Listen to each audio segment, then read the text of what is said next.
Živi brzo, umri mlad. Tomica Mađerčić. Uporan, kreativan i poduzetan. Brinut da sve bude u redu, to mi je prvo zaduženje, i možda poneka inovacija, i što se tiče same konferencije, operativne stvari, da sve bude na svojem mjestu i da sve radi kako treba, tehnički uglavnom. Kad se napravi neka suradnja, kad se napravi neki posao. Uvijek neki uspjeh, znači mora biti nekakav mali uspjeh koji se mora dogoditi pa da te to može malo više eventualno pogura. Djeca, to ti već oduzima puno aktivnosti.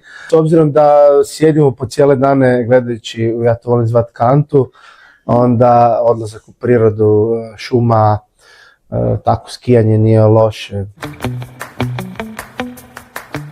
Pa vjerojatno nešto sa rukama, nešto izrađivanje nečega, nevažno čega. Može biti od majstorskih stvari do nekih sitnih stvari, znači nešto opipljivo.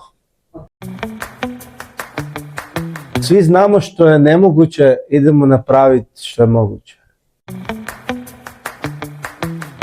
Recimo Hamurabi ili neko tak, ili nešto puno bliže, znači tipa 19. stoljeće, možda nešto u Europi, Napoleon, ne znam, Franjo Josip ili tako nešto.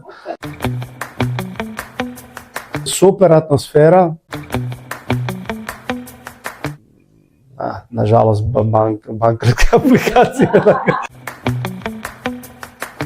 Leteći medvjedić.